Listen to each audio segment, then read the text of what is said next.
Hey guys, Dr. Bortolotti here. I had a thought today that maybe I should give you another tutorial audio lecture that sort of simplifies the directions that I have been giving you. And maybe some of you are confused. In fact, I know some of you are confused on how to structure the body of the essay. So let's do this. Take a look at my sample outline here. I've got this is my thesis statement. Public school system should not ban books. And this is going to be my first question. And what I want to point out to you is that on my original example, I had the word argument here. And that, I think, confused some of you. So why don't you do this instead? If this helps, change that word to the word question. And this is going to be the first yes or no question that you ask in this debate, your thesis statement. So change this to question if that helps you, and then list the question here, a yes or no question. And then you still need the opposing stance here and your rebuttal stance here. If this helps to clarify things, this opposition stance right here, this is the opposition to this question. Okay, so just limit your opposition to this point right here. That, trust me, that will cut down on some confusion. Just treat this paragraph as addressing just this question, not the overall big question, which is really what you are doing. But to make it simple, for this first paragraph, just concentrate on this question right here. And in this example, should parents determine which books their kids can access? And in the example here, the opposition is here, they're saying parents should not decide what books their kids should read. It should be in the schools. And this, the rebuttal side, says, no, no, no, parents should be the ones who decide on this. So here's what you do. This first sentence, which is your subtopic sentence, you should take this wording right here off of your outline, copy it, and you paste it down here. The first question in this debate asks if parents should determine which books their children can access. You have to have that exact wording.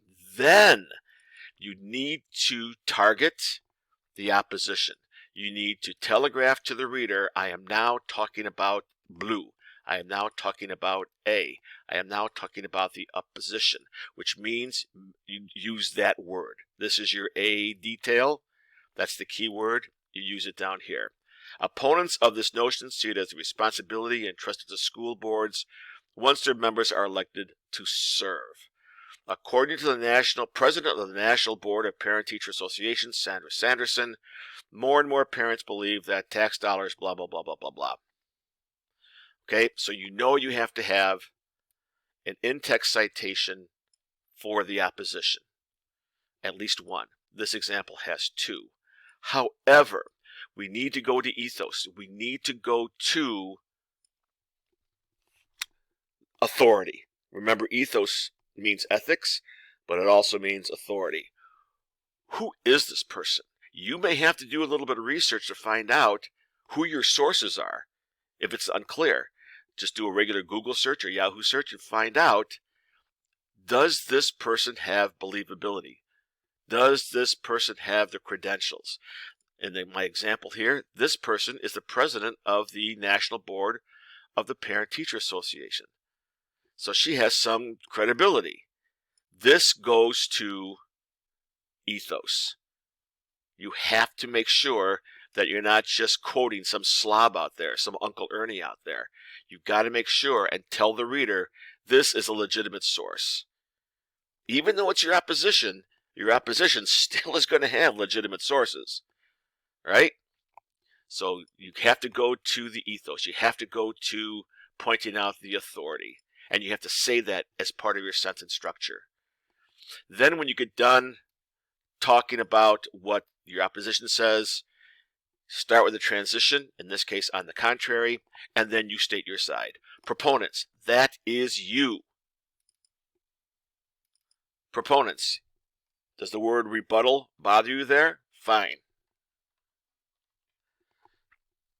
It's the same thing.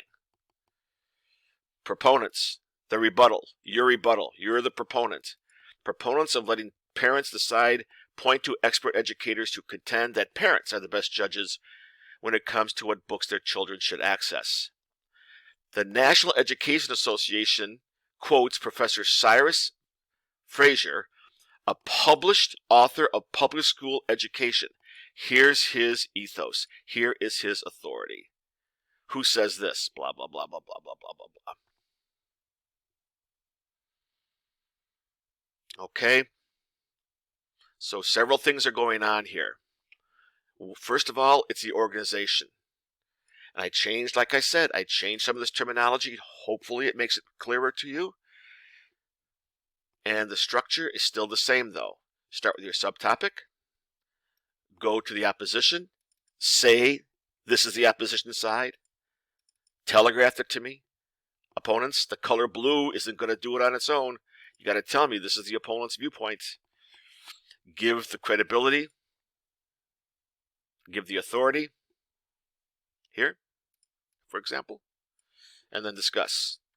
Then transition to the next paragraph, which is the proponent side, your rebuttal side.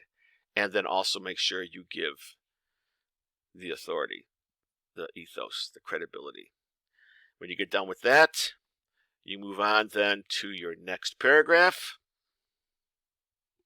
In my example, the question is, or my second argument, the question is banning books unfair to the student who wants to read the books? The opposition says, that's not unfair. You say it is unfair. Subtopic sentence. The next question, transition. Now, you're looking for transitions? Good enough. They are located right here in the lessons column on the left. You open this thing up here. We got transitions.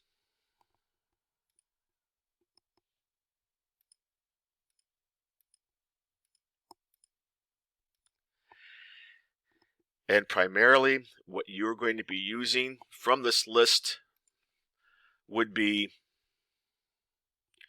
well, you can use anything you want. The best ones would be like first, second, third to connect the paragraphs. But to contrast the opposition to the rebuttal side, on the other hand, even though, however, words like that. Any of these transitions will work. Some just work better than others. And this, of course, is not an exhaustive list. There are plenty of transitions that exist out there. Okay? I hope this helps. Catch up to me in class. If it doesn't. Okay, I'll see you in class. God.